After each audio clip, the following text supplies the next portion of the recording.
में हम लोग न्यूटन लॉ ऑफ कूलिंग देखेंगे और इसको एग्जांपल न्यूटन के समोसे से देखने वाले हैं। एंड ये जो कंसेप्ट है बहुत इंपॉर्टेंट हो चुका है, क्योंकि यार जेई में ये क्वेश्चन कंसेप्ट नहीं भी है, जेई में इसमें ये इसका सिलेबस का पार्ट भी नहीं, बट जेई ने इस बार 2 बार इस क्वेश्चन को पूछा। सबसे पहले क्या है हमारे पास न्यूटन लॉ ऑफ कूलिंग में हमारे पास क्या होगा, न्यूटन लॉ ऑफ कूलिंग में हमारे पास क्या है, न्यूटन और न्यूटन का एक समोसा है। सो अब ये न्यूटन की समोसा की बात कुछ ऐसी है कि न्यूटन समोसा लेके आता है और ये घर में रखता है और ये समोसा ठंडा हो जाता है, समोसा ठंडा हो जा रहा है। दैट मीन्स कि मतलब समोसे में उसको मजा नहीं आ रहा होगा न्यूटन को। ओके, सो अब ये जो ठंडा हो रहा है समोसा, ये डिपेंड करेगा किस पे, ये डिपेंड करेगा कि न्यूटन किस घर में है। न्यूटन राजस्थान में है, कश्मीर में है, कहां पर है, एसी चला के बैठा है, कितना टेम्परेचर है, सराउंडिंग का टेम्परेचर कितना है। दैट मीन्स मैं कह सकता हूं जो रेट ऑफ कूलिंग होगा, मतलब समोसे का जो ठंडा होना है, डिपेंड किस चीज पे करेगा, वो डिपेंड करेगा सराउंडिंग के टेम्परेचर पे, वो डिपेंड करेगा किस पे, सराउंडिंग के टेम्परेचर पे। एंड तो उसी अकाउंटमेंट में तो देखते हैं यार, तो होगा क्या, तुम्हारे पास जो हम लोग एक चीज देखेंगे तो इसका एक्जैक्टली फॉर्मुला होता है जिसमें हम लोग निकाल सकते हैं कितना टेम्परेचर होगा बाद में किसी पर्टिकुलर मोमेंट में, टाइम पे। सो जिस पे क्वेश्चन आता है, ये फॉर्मुले पे क्वेश्चन बेसिकली आता है। सो विल सी दैट क्या होता है, जो तुम्हारा टेम्परेचर डिफरेंस होगा वो एवरेज माइनस सराउंडिंग टेम्परेचर होगा। सो बेसिकली है क्या, तुम्हारा T2 क्या है, फाइनल समोसे का टेम्परेचर। दैट मीन्स T2 तुम्हारा final temperature, T1 initial temperature है, एंड तुम्हारा TS क्या है, तुम्हारा सराउंडिंग का टेम्परेचर। तो बेसिकली होगा क्या, जो तुम्हारा डिफरेंस होगा टेम्परेचर का, मतलब जो रेट ऑफ है वो डायरेक्टली वो के times of average minus surrounding का टेम्परेचर। सो बेसिकली ये तुम्हें इसी फॉर्मूले पे क्वेश्चन करना है। अब बेसिकली बताता हूँ करना कैसे है। सो देखो यार, तो हमारे पास एक क्वेश्चन है जो कि है 24 जैन शिफ्ट का ही है। सो इसको करते हैं, देखो कैसे करना।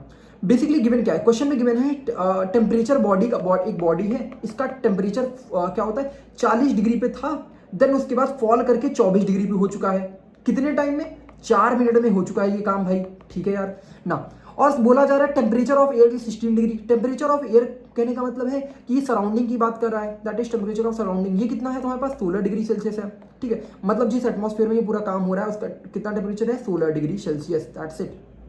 ओके, 16 डिग्री सेल्सियस है। नाउ अब बोला क्या जा रहा है, the temperature of the body in the next 4 minute. That means पहले क्या बोला, 40 से 24 गया है 4 मिनट में, और 24 से तुम्हारा 4 मिनट में कितना चला जाएगा। 24 से मतलब तुम्हारा क्या हो जाएगा, यहाँ पर मान लेते हैं कुछ 30 डिग्री सेल्सियस हो चुका है टेम्परेचर नेक्स्ट 4 मिनट में। मतलब 4 पहले इनिशियल टेम्परेचर में 40 से 24 हो गया 4 मिनट में, और तू बताओ 24 से कितना चला जाएगा नेक्स्ट 4 मिनट में। अब तुम कहोगे भाई 16 का आया है डिफरेंस, वही होगा। नो, ऐसा नहीं होता, क्योंकि वो डिपेंड करेगा रेट पे। तो इसको बेसिकली फॉर्मुले से निकालते हैं, देखो कैसे करेंगे। सो देख यार, अब इसमें फॉर्मुला बेसिक अप्लाई करना है, एंड इसी पे क्वेश्चन आएगा, आता ही है ना।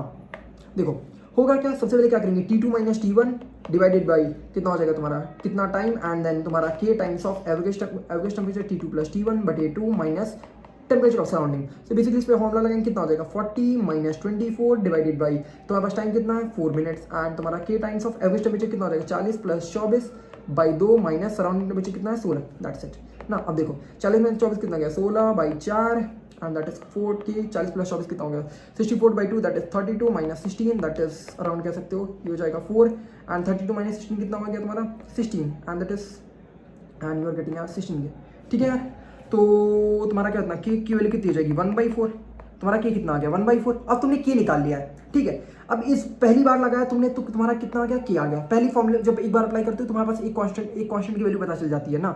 अब दोबारा तुम अप्लाई करोगे किसके लिए, दोबारा तुम अप्लाई करोगे जब 24 से टी डिग्री सेल्सियस हो चुका है, कितने मिनट में, 4 मिनट में। फिर से ये बेसिकली टाइम डिफरेंट दे सकता था। सो बेसिकली करेंगे क्या, कितना हो जाएगा 24 माइनस 24 से टी हो जाएगा, माइनस कितना हो जाएगा, कितने टाइम में, 4 मिनट में कितना हो जाएगा।